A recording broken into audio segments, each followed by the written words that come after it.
We haven't had a conversation, my friend, have we? Not yet. Not yet, okay. And you were just passing. You very kindly agreed to be filmed. Very kind of you. And what you have told me... Sorry, your name is? James. Your name is James, and you're from England? I'm an Englishman.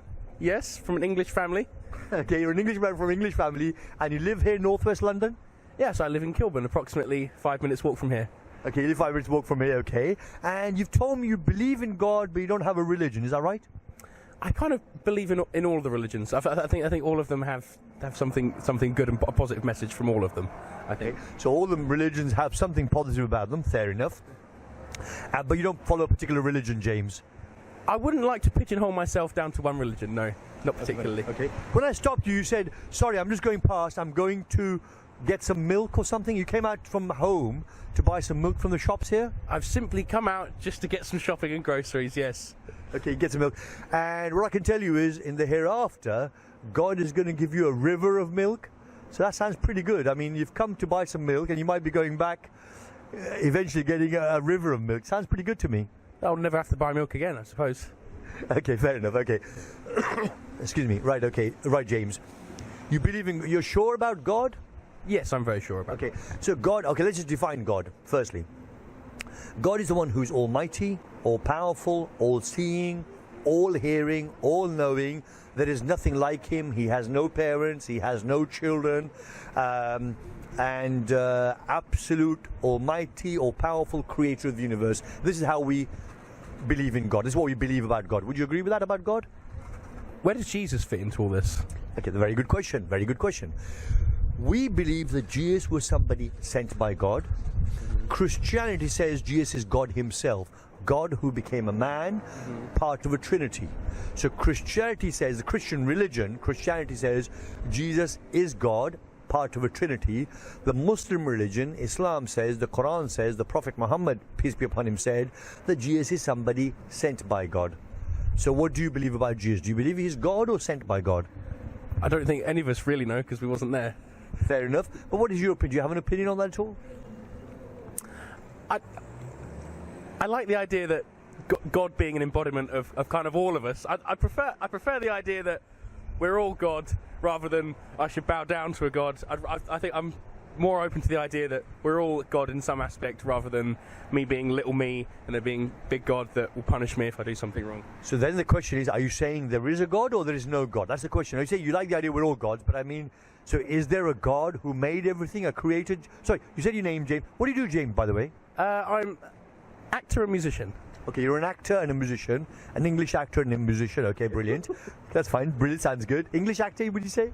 A British actor? I can do any acting, really. Okay, well, anything. Fine, okay. Okay, what, on in films or on stage or? All of those things. All of those things. In particular, film. Film. You do filming. Okay, you're a filming actor. Okay, fantastic. It's very, very kind of you to stop here on a cold day and be filmed and give it. That's right. It's very kind of you. No problem at all. And you're a very cheerful, friendly guy. You're laughing. It's fantastic. Too many miserable people around. Indeed. Very kind of you. Yep. Indeed, I have to agree with you there. Okay, right. Okay. So, what do you believe? Do you believe there's a creator who made everything, James, or you believe that you're not sure?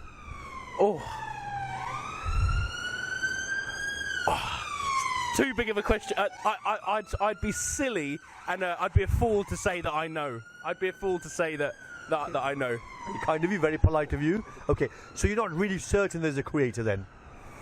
I don't think there's any real way to really. Oh no! That's a really good question. I don't have the answer. I don't. Okay, fine. Very kind of you. Lovely. You're a lovely guy. You look guy. Just lovely talking with you. Okay, fantastic, James. Okay. Okay, there are really, I would suggest, 4 pieces of evidence or 4 proofs in common language that there's a creator, and the 4th is the most powerful. Okay. First one is something called the cosmological argument or cause and effect.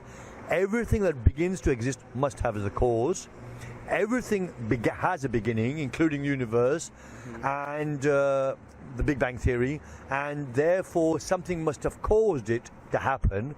And we believe that thing that caused the universe and everything to happen is the creator, is God, and that's God. That's what we believe. God doesn't need another cause, because if he needed a cause and then that cause would need another cause, you go back infinite, you go back forever. So you have to have a, sorry, one more, my friend. Go on, you have to have a cause that's uncaused. You have to have a creator who doesn't need another cause, which means he doesn't have a beginning. How is that possible with God? Because we believe space and time in this universe are linked together. It's a space-time continuum. Because the creator is outside this universe, he's outside our space-time continuum, and he may be outside time altogether, which means he doesn't need a cause. He created space, time, and everything. I like what you're saying. It's very rich and great content. And I have to say, I do agree. However, I would like to know your opinions on whether A, is God male or female, and B, could you define God as one person, one consciousness, or would you prefer to label God as a universal consciousness that could not be defined by one person or one thing or one mind? What's your opinion on that? Is God one person in your eyes, or is God an aura of everything? Very good, very good questions. Very good questions. I'm impressed, James. Okay, firstly, is he male or female? Neither. He's not male or female. God says in the Quran, there is nothing whatsoever like him. There is nothing like him whatsoever. And so he's not male or female. We call him he because he refers to himself as he in the Quran, but he's not masculine or feminine, and there is nothing whatsoever like him. Now, is he one being, or is he like a general being all over the universe? He's one being.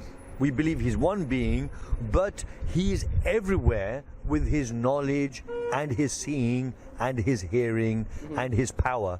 He's not physically everywhere, because the point is this also, it makes sense logically, because if God was everywhere physically, then you'd say he's in the shops over there, he's in London, he's in America, he's in China, he's in the bathroom, the toilet, he's everywhere. That means, but then, you see, it doesn't make sense. It sounds silly. Also, it would lead to pantheism.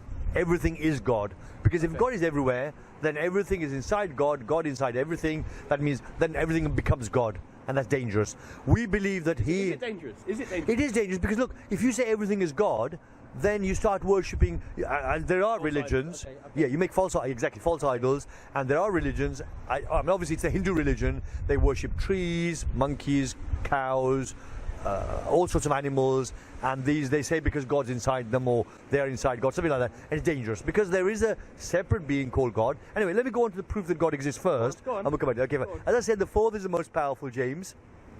Okay, right, James. Second piece of evidence is, it's called the teleological argument or teleological argument. Do you know what that means? I don't know. I don't know the word. Okay, it's to do with design. Or more specifically, the fine-tuning of the universe. The universe, if you look at it, it looks as if it's very intelligently designed. It looks as if it's been, not just looks as if been, it's clearly been very finely tuned for it to work. Everything is finely tuned. Did this come about by chance, or did someone design it this way? We would suggest that someone designed it this way, and I'll give you one piece of evidence. Okay, if you're talking about animals and plants and the earth and the planets, you might say they've developed over many years or evolved. But the whole universe itself, when it started, it was what they call a low entropy universe, which means a universe, even though when it started from a singularity, from one point, that initial explosion, the Big Bang, led to a universe of low entropy. Do you know what that is, entropy? Define entropy. Entropy is the degree of disorder in the universe, and when it started, there was a high degree of order. That means there was low entropy universe. That's how the universe started. Even though it may seem like a random explosion, the Big Bang, it was actually quite ordered in the result it produced. This is not my opinion, this is the opinion of astrophysicists, particle physicists, and so on. And Professor Roger Penrose, have you heard of him? I haven't heard of Professor No? Roger Penrose. He's thank you, very kind of you to be so humble. He's Professor of Mathematics at Oxford University, and he's worked out the probability of this universe being a low entropy universe by chance. And the probability is 10 to the power of 10, which means 10 multiplied by itself 10 times. All of this huge figure, what is that, like 10,000 million, multiplied by itself 123 times. So to 1. So the probability of the universe being a low entropy universe is 10 to the power of 10, all of this in brackets, to the power of 123 to 1, James. So it's an incredibly small chance of the universe being like this. I'll give you one example. You've heard of the Mona Lisa painting? I love the Mona Lisa painting, yes. Okay, you love the Mona Lisa painting. Who is it? Leonardo da Vinci's painting? Of course. You're not an artist, you're a musician, yes. An actor, okay. Leonardo da Vinci's painting, it's called it's priceless, which means it's just, you can't work out the value, it's just so expensive, okay. It's an amazing painting, and if we threw some paint on the ground, some 10 or 20 or 50 tins of paint, would we end up with a Mona Lisa painting? Very, very unlikely, right? Art cannot be defined. Okay, fine, okay. No, but if we just threw paint randomly on the ground, yes. Would we end up with a Mona Lisa? Statisticians, experts in mathematics would say, yes, you would, eventually. If you kept throwing... Yes. Right? In terms of probability, yes, eventually. Exactly right, that's right. Very good, very excellent. Thank you, I like it. Okay, but the reality is, if you threw 20 tins of paint on the ground, it'd be very difficult to end up with any face, let alone a Mona Lisa. Be difficult. Only 20 tins, yeah, there's a very low chance of that happening. 1,000 tins? No, you're going to need 20 million billion tins. No, but then if you threw that many tins on the ground, you'd end up with more colours and more mess. Indeed, yes, you would. But now the experts have said the probability of a Mona Lisa on the ground from some paint thrown on the ground is more likely than the universe being like this by chance. Okay. So it looks like someone's designed it this way. I'd have to agree with you there. You agree that somebody designed it? Are you agreeing there's a creator then? Yeah, I do agree there's a creator. Okay, I didn't go on to the fourth one, that's the most powerful, but you've already agreed there's a creator. Okay, let me give you the fourth, third and fourth. You're very, very kind to stand here, James, on this cold winter's day in London. Very kind of you. God bless you. God bless you. May God reward you. That's what we say. Okay. The third piece of evidence is, throughout history, there have been some incredibly good people. Get closer. That's fine, no, not too close, it looks strange. No, not too close, sorry about that. Okay, there have been some incredibly good people throughout history. At some stage in their life, James, they came to mankind and said, God has spoken with me. God has communicated with me. This is the message. The message all of these people gave was exactly the same. Why did they do this? The question is why one possibility is they were being altruistic, which means they wanted to help society, yes. But they were basically lying. They were liars. Okay. One possibility. Second possibility is that they had some sort of delusion. They had megalomania or schizophrenic or paranoid. I love this argument. Okay, I love where you're going with this. I can't wait to start talking. Keep going. Okay, right, okay. But the second possibility is, third possibility is they were genuine prophets of God. That's the third possibility. I would say there are only three possibilities. Number one, is it possible they were just being altruistic, which is trying to help people, but they were actually lying?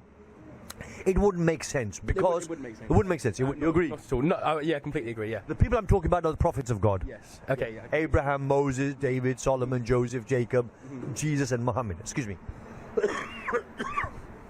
Now, so they weren't, because they were telling people not to lie. If they went and lied about speaking with God or communicating with God or God communicated with them, it wouldn't make sense, James. No. Right.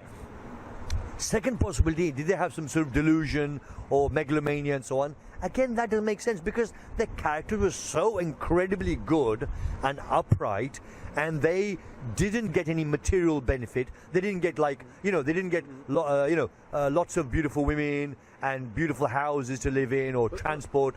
That's not documented. We don't know. Maybe they did. It's not documented. Okay. It is documented. They live very simple lives. They renounce the world to get close to God.